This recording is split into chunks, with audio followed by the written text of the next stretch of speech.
SSC ने ये cut off घटाने का तरीका सोचो, या आप कहिए कि एसएससी ने ये रूल सब में ही वो लागू करने वाली है, तो यहाँ एक डर पैदा हो गया है एसएससी जीडी के अंदर भी। एसएससी जीडी 2027 की जो भर्ती आने वाली है, वो भर्ती तो आएगी, कितने पदों पे आएगी ये तो आगे का समय तय करेगा, लेकिन एसएससी जीडी 2027 में अब ये डर है कि कहीं सेक्शनल टाइमिंग यहां तो नहीं कर दी जाएगी, और अगर की जाएगी तो कितने कितने मिनट की जाएगी। मुझे तो ये लगता है कि शायद एसएससी जीडी में भी सेक्शनल टाइमिंग अब हो जाएगी, और अगर ये हुई तो 15 मिनट में मैथ्स के भी आपको 20 क्वेश्चन करने होंगे, और 15 मिनट में ही रीजनिंग के 20 क्वेश्चन करने होंगे, 15 मिनट हिंदी के लिए मिलेंगे या इंग्लिश के लिए मिलेंगे, और 15 मिनट आपको जीएस के लिए मिलेंगे। जबकि अब तक क्या होता था, आप जीएस और हिंदी को 7-7, 8-8 मिनट में कर लेते थे और सारा टाइम मैथ रीजनिंग को देते थे। अब ऐसा नहीं होगा, अब केवल 15 मिनट होंगे। और अब इंपॉर्टेंट यह होगा कि भाई साहब, अब जो पेपर को जल्दी करना सीखेगा, स्पेशली मैथ्स रीजनिंग को, उसके सिलेक्शन आसान हो जाएंगे। तो 15 मिनट में 20 क्वेश्चन मैथ्स के करना अपने आप में एक कला होगी, और अब 20/20 की लड़ाई नहीं होगी। अब मैथ्स अगर 15 मिनट में कर पा रहे हो और 17-18 भी कर पा रहे हो तो अच्छे स्कोरर आप माने जाओगे।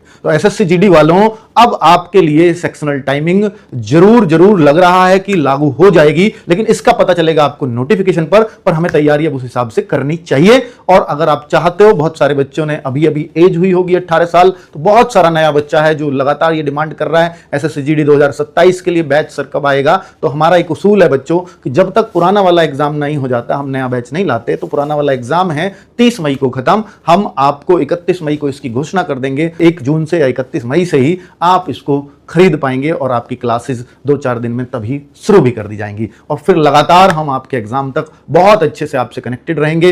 पिछले वाले बैच के बच्चों में बहुत अच्छे एग्जाम जा रहे हैं, लेकिन थोड़ा सा संतोष है बच्चों में कि हम तो बहुत मेहनत से पेपर दे रहे हैं, लेकिन लगातार नकल की शिकायतें आ रही हैं। तो बच्चों, इसके लिए भी लगातार आवाज उठाई जाती रहेगी, लेकिन ये कितने स्केल पर होता है ऑनलाइन में, इसका कोई भी पता नहीं लगा सकता। क्योंकि अगर कोर्ट में भी चैलेंज करें तो कोर्ट में भी सीधा बोलेगी एसएससी कि जितनी भी गड़बड़ थी हमने सब पकड़ ली, और इस वजह से कोर्ट में भी जाने का बहुत अर्थ नहीं रह जाता। फिलहाल एसएससी 2027 पे जो अपडेट था मैंने आपको दे दिया, और जो बच्चों का पेन है वो भी मैंने आपको बता दिया।